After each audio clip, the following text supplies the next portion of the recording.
Baik, menarik. Bagi teman-teman yang belum pernah datang ke AED Fest, tahun ini ada kan ya?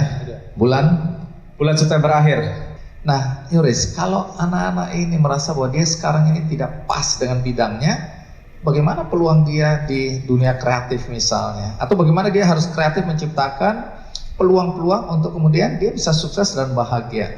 Kalau dari saya pribadi, dan ini udah banyak sekali ya contoh-contoh anak muda yang saya temui, selama kita kuliahnya bener, nggak nitip tanda tangan doang, tidak ada ilmu yang tidak berguna. Jadi saya pribadi kuliah akuntansi, kerja di Hard Rock Cafe, kerja di MTV, Häagen-Dazs, tapi tanpa saya sadari yang namanya ilmu itu kita nggak usah buka buku lagi. Pada saat saya bikin Alek Mande, terus menang tingkat nasional, ditanya sama juri-juri yang hebat-hebat kan, dari mana idenya? Saya bilang ya hari Jumat Sabtu bikin acara sales cuma naik 15%.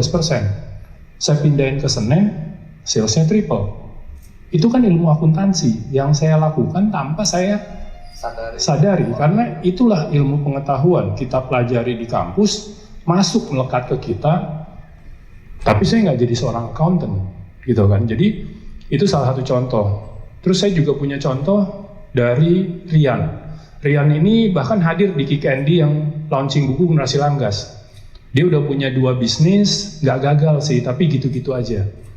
Nah di Generasi Langgas mungkin dia ngeliatin anak-anak muda hebat-hebat nih ditampilkan oleh Bang Andi. Dan saya beruntung saya rekam. Jadi waktu itu dia kayak baru terinspirasi. 2 bisnisnya masih gitu-gitu aja. Dia anak DKV.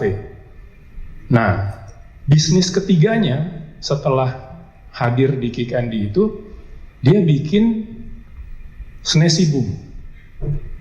Nah, tahu kan Snesi Boom ya? Snesi Boom itu sebenarnya sesederhana rambut nenek itu diriset sama dia. Itu aslinya Jawa Timur. Saya aja sebagai mentornya tuh kaget. Saya pikir dari luar gitu. Yang dari luar tuh cotton candy. Nah, jadi ini sebenarnya yang dia lakukan adalah dia berbuat baik, dia mau melestarikan makanan Indonesia dari Jawa Timur. Para orang-orang yang bikin itu ya, ditarik-tarik itu, nah bedanya karena dia anak DKV kan, dia bikin video yang bagus. Packagingnya sederhana, packagingnya kayak Pringles. Taruh di packaging awal tuh kayak Pringles, terus dijual di mana-mana. Dan sekarang dia bahkan sudah jual ke Italia. Menurut dia, nah kalau ini menurut dia nih, katanya kalau rambut nenek ini, halus manis ini tidak bikin batuk. Kalau cotton candy bikin batuk, itu saya nggak tahu gitu ya. Tapi intinya ada cerita juga di balik produk jadi, ini ya. Saya sangat berharap dari yang hadir di sini mendapat inspirasi positif. Do not copy paste, jangan di copy paste ya ceritanya si Rian Snesi Boom.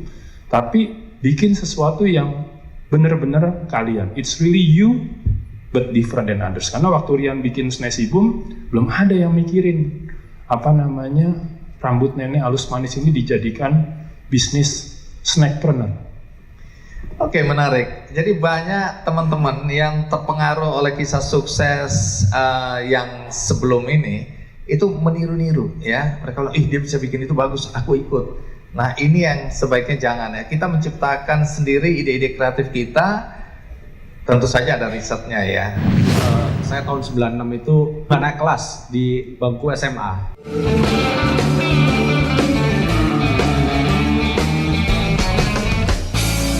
Jelajahi cara baru mendapatkan informasi. Download Metro TV Extend sekarang.